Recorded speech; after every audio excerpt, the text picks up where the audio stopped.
So that's one of the major benefits of outputting, of speaking, is that you're getting back input that you're very interested in. Hi there, Steve Kaufmann here today to talk about languages, and today I'm going to talk about output. All right? You hear me talking all the time about the importance of input, getting the language in you. I even did a video where I said, don't speak in the language you're learning. A bit controversial, perhaps, and I'll explain why I made that video. But of course, eventually we want to get to output. We want to speak the language. We want to prove to ourselves that we can say things in the language. We want to communicate with people in the language. Output is important. And the languages that I speak the best and probably understand the best are the ones that I have spoken the most. So you do have to get to output. So I want to talk a bit about output. Okay. First of all, if you enjoy these videos, please subscribe, click on the bell for notifications, follow me on your favorite podcast service, leave a review. I do appreciate it. So, output. First of all, everything that has to do with language learning is governed by the 3 keys. In other words, your attitude towards learning, towards the language, your interest, your confidence.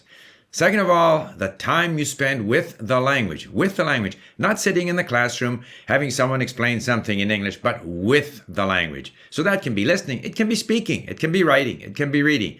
Time with the language. And of course, the third thing I always mention is the ability to notice what's going on in the language. And I'll get into those. But the reason I made my video saying don't speak in the language you're learning is because there is too much emphasis on speaking early, as if you don't speak right away or if you don't speak as you're learning the language, you'll never be able to speak. That's not true. You can speak when you feel like speaking.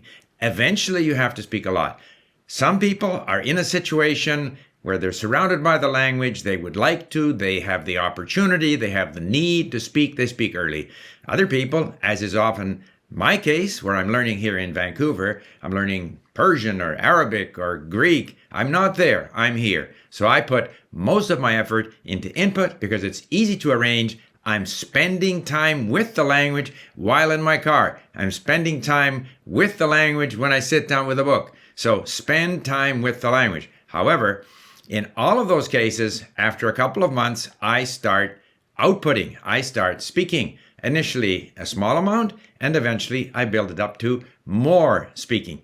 And so I think there are different kinds of speaking. Obviously, when I lived in Japan, I could go into any store and use whatever I had in the way of words and gestures, and I could be communicating. And every time you output, obviously you're speaking to someone, you're getting input. And input is how we acquire the language. And so you are triggering input that's very relevant to you. So that's one of the major benefits of outputting, of speaking, is that you're getting back input that you're very interested in.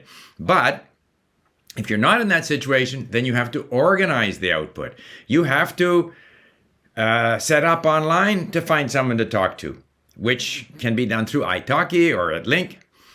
Or as is my case here in Vancouver, we have Korean speakers in Vancouver. We have Chinese speakers in Vancouver. We have Persian speakers in Vancouver. So I can find those people. They might be clerks in a store or teller at a bank or someone sitting beside me on a bus. And I can initiate this kind of spontaneous interaction in the language, which is fun to do. However, again, the more words you have, the more you understand of what they're saying, the more meaningful that interaction can be. The same is true when you're talking to a tutor online. I know when I started in these languages, whether it be Czech or Korean or whatever, the first few sessions are very painful. I can't really understand what the other person is saying very well, and I don't have many words. Maybe I have some words that I have passively. I haven't started using them. I can't find them. So it's a bit of a struggle. You simply have to persevere. And I think this is another important point with language learning. Don't be discouraged. It's not performance. You are not a diver in the Olympic Games. You're not a figure skater. No one is going to be grading you. Well, I mean, I guess if you're in a classroom, someone might grade you, but typically that's not the situation. You're trying to communicate. You're struggling to understand what the person is saying. You're struggling to say something. And the objective is simply communication. And on that basis, you shouldn't be discouraged if you struggle, because again, if we remember the 3 keys, as long as you have a positive attitude and you spend time with the language, you will improve. And of course, you have to notice.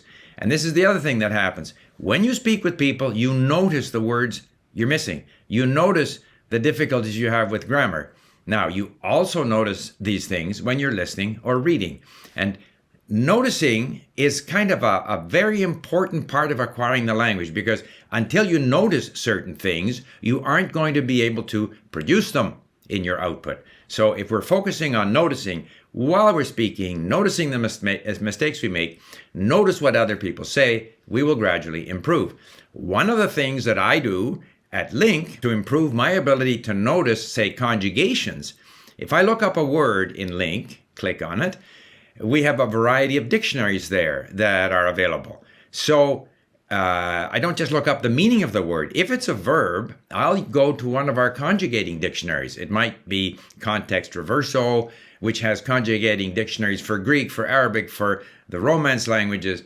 And I'll see, okay, this particular form of the verb, what is it? Okay? And then at the same time, I look at all the other forms of the verb, and that's just gradually helping me to notice. Although I won't remember what I saw there, it's just slowly helping me to notice. And so then, when I next speak with my tutor, for example, I did in Persian the other day, and she sort of reminded me that I don't always use the subjunctive in Persian, and I should pay more attention to that. I should notice more. So I started noticing more, and then the next time I spoke with my tutor, she told me at least that I was doing better. Bear in mind, in your output activities, if you're speaking with a tutor or whatever the case may be, you will probably continue making the same mistakes for quite a while. It's not because you notice something or because your teacher corrects you that you can immediately develop the habits you need to speak correctly all the time. It's part of this gradual process of getting used to the language, noticing things, developing new habits, and so forth. But you need to do this in order to be good at outputting. So I'll get back to my original statement.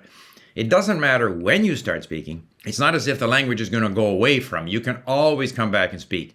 You can always review the grammar rules again. You can always work on improving your accuracy. The first thing is to let the brain get used to the language without worrying about it. And so when you speak, you just let it all hang out. Say whatever you're able to say. Listen to what the other person is saying. Hopefully you're gathering some new habits.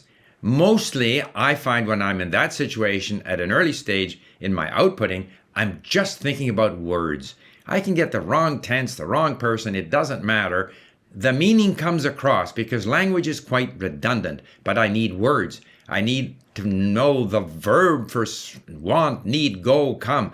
I need the words first and foremost. And that's my initial goal in outputting, is to somehow muster the vocabulary that I have been accumulating passively and try to use it in some way. And I'll use it incorrectly. But gradually, as I continue outputting, continue noticing, continue with my input activities, I gradually develop better and better habits.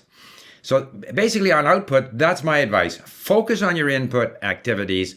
Make sure you stay positive attitude. Make sure you spend time with the language, listening, reading, and speaking.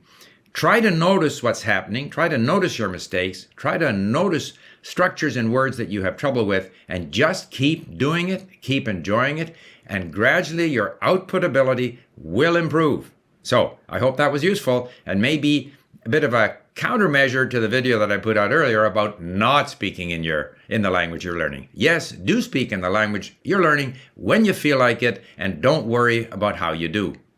Thank you for listening. Bye for now.